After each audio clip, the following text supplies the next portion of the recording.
The man arrested in the murders of those two teenage girls in Delphi, Indiana. That suspect is 50-year-old Richard Allen. Police have charged him with the 2017 murders of 14-year-old Liberty German and 13-year-old Abigail Williams.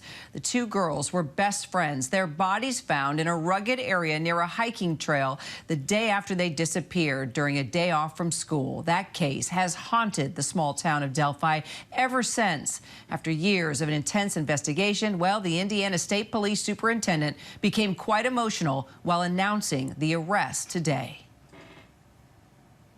Seldom do I have prepared remarks, but today is different because I do not want there to be any confusion or ambiguity with what I will say.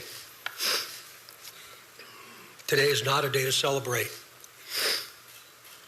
but the arrest of Richard M. Allen of Delphi on 2 counts of murder is sure a major step in leading to the conclusion of this long-term and complex investigation.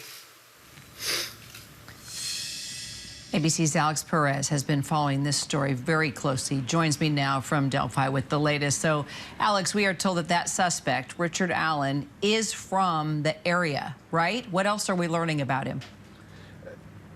Yeah, Kara, you know, we heard the superintendent there describe this as a major step. I think that's an understatement for so many people in this community. They've been awaiting this day when someone would be charged with the murders of Abby and Libby. Now, there's still a lot of things we don't know about this suspect, Richard Allen, but we do know that, as authorities have told us, he is a member of this community. He lived and worked here in Delphi, and we've learned he worked at a local CVS store as a pharmacy tech. Now, what exactly led authorities to connect him to the murders?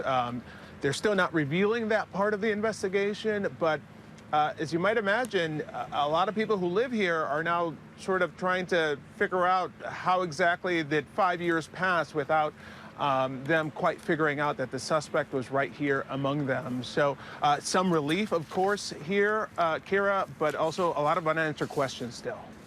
Oh, Alex, how many times, have we uncovered those types of stories where the predator is right there among us still, even years later?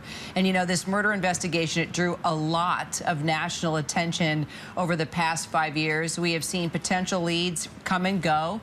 So, this is a big deal for this community. Yeah, it is a big deal, Kira. There have been hundreds over the years, hundreds of investigators assigned to this case, federal and local, and they've received tens of thousands of tips. I spoke with the superintendent just a little while ago. He said close to 70,000 tips over the last 5 years have been investigated. So they've invested a lot of resources in solving this case. And, even just people from this community have spent a lot of their time putting up flyers, knocking on doors, posting on social media, just trying to generate attention for this story and make sure that there would be some sort of resolution. And it appears that this arrest today now marks the first step in beginning some of that process of closure, Kira.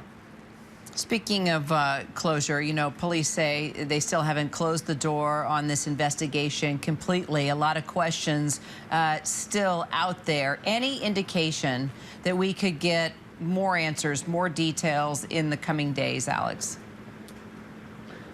Kara, it was a packed house filled with media and the public here at this church behind me here.